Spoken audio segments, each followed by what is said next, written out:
Eh bien, chers frères, mes chers enfants, Amen, je vous le dis. Celui qui n'accueille pas le royaume de Dieu à la manière d'un enfant n'y entrera pas, nous dit Jésus dans l'Évangile, juste après avoir dit « Dieu les fit hommes et femmes, à cause de cela, l'homme quittera son père et sa mère, il s'attachera à sa femme et tous deux deviendront une seule chair. Ils ne sont plus deux, mais une seule chair. » Ces deux passages dans le même évangile peuvent paraître, mes chers amis, différents, des conditions totalement différentes. Et pourtant, ces deux passages d'évangile amènent au même but, à la même conclusion. Et bien sûr, chers enfants, ça rejoint également ce que vous allez vivre dans quelques instants. Jésus met l'accent, en fait, dans les deux passages de l'évangile que nous venons d'entendre, aussi bien sur l'union de l'homme et de la femme que sur les enfants, sur le mystère de l'amour qu'il vient donner, qu'il vient répandre dans nos cœurs. Nous savons, mes chers amis, à cause du péché, nous sommes faibles. Il nous arrive toujours, malgré le baptême que nous avons reçu, de pécher. Autrement dit, d'avoir des ruptures d'amour. Alors Dieu donne des sacrements, à commencer par le baptême, pour nous laver de ce péché originel, pour nous fortifier de l'onction de l'Esprit Saint, mais il donne aussi un autre sacrement qui vient confirmer le baptême, qui vient donner la plénitude des dons de l'Esprit Saint. C'est ce que vous allez recevoir dans quelques instants, chers enfants. Vous allez recevoir les 7 dons de l'Esprit Saint qui feront que vous deviendrez adultes dans la foi. Alors, que sont-ils, ces 7 dons de l'Esprit Saint ? En commençant par les plus petits, en allant jusqu'au plus profond, plus haut, la crainte de Dieu. Pas la peur de Dieu, mais plutôt la peur de ne pas aimer, comme le fiancé qui a peur de ne pas aimer suffisamment sa fiancée. La peur de ne pas aimer suffisamment Dieu, qui n'est que plénitude d'amour. La piété, qui nous fait entrer dans la relation avec Dieu, la relation d'amour avec Dieu. La science, qui nous permet de discerner entre le bien et le mal. Tu feras le bien, tu ne feras pas le mal. La force, pour avoir la force d'être toujours un témoin du Christ, malgré les épreuves. Le conseil, pour savoir discerner dans le moment présent, qu'est-ce qui serait le mieux pour accomplir la volonté de Dieu ? Que dois-je faire ? J'ai besoin du don de conseil pour cela. Le don de l'intelligence pour approfondir les mystères de la foi, qui m'apprennent à connaître qui est Dieu, ce qu'il a révélé de lui-même dans l'Évangile, par Jésus-Christ. Et enfin, le don de sagesse qui nous fait entrer dans l'intimité de Dieu, la contemplation de Dieu, car nous recevons l'Esprit Saint précisément pour entrer dans la dimension de la profondeur, de l'épaisseur du mystère de Dieu. Parce que Dieu nous a créés pour lui, pour notre propre bonheur, il a voulu demeurer en nous pour que nous puissions, nous aussi, demeurer en lui. Donc, chers enfants, vous recevez 7 dons de l'Esprit Saint qui donnent la plénitude des dons de Dieu. Vous allez devenir aujourd'hui adultes dans la foi. Ça, vous devez retenir cela. 7 dons de l'Esprit Saint.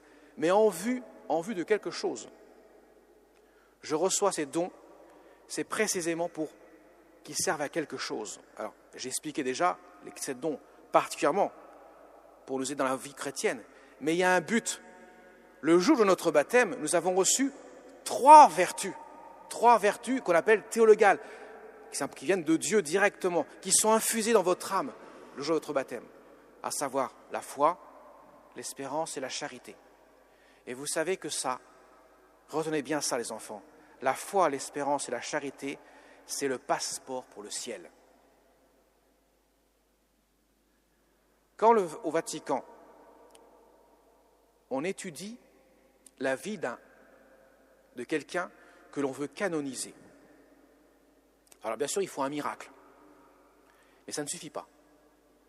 On étudie, dans les œuvres qu'il a pu écrire, s'il en a écrit, dans la vie qu'il a menée, avec les témoins que l'on peut avoir. On fait une enquête en quelque sorte, et on essaye de voir comment cette personne-là a pu exercer de manière héroïque les 3 vertus de foi, d'espérance et de charité. Elles sont essentielles. Parce que c'est la condition sine qua non pour que Dieu puisse demeurer en nous et que nous puissions demeurer en lui. C'est la condition sine qua non pour que nous puissions entrer dans le mystère de Dieu. Autrement dit, pour aller au ciel.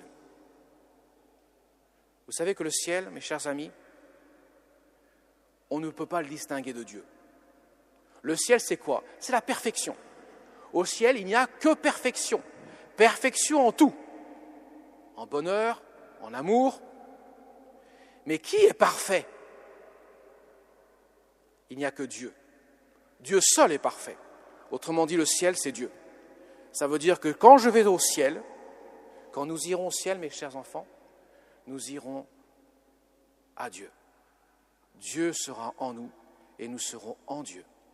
Vous savez, ça ne vous échappera pas, Dieu est Père, Fils et Saint-Esprit. Qui s'est fait homme? Pas le Père ni le Saint-Esprit, le Fils. Pourquoi le Fils est fait homme? Parce que nous sommes tous, nous, appelés à devenir des fils et des filles de Dieu. Autrement dit, nous sommes tous appelés à vivre de l'intimité que le Fils vit avec son Père et le Saint-Esprit. Autrement dit, nous sommes devenus enfants de Dieu pour que Dieu puisse ainsi déverser dans notre cœur l'abondance de sa miséricorde par son Fils dans le Saint-Esprit.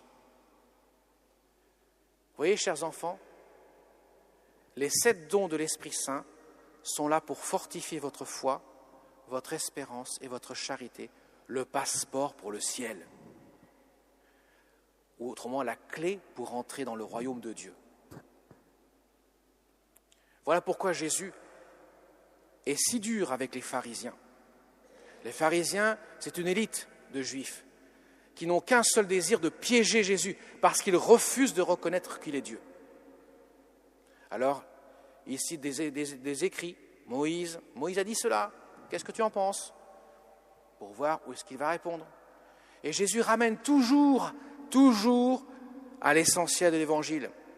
S'il dit, l'homme quittera son père et sa mère pour s'attacher à sa femme et pour ne faire plus qu'un, c'est le mystère d'amour, c'est un don de soi. Dieu se donne dans la croix pour que nous puissions, nous, à notre tour, nous donner à Dieu et que nous puissions recevoir de Dieu tout son amour. Mes chers amis, si Jésus a pris la comparaison de l'enfant, il a dit, celui qui n'accueille pas le royaume de Dieu à la manière d'enfant n'y entrera pas. Pourquoi a-t-il dit cela? Il met en exergue l'enfant dans le don de sa personne, ou plutôt dans l'accueil du don de ses parents. L'enfant fait confiance naturellement à ses parents.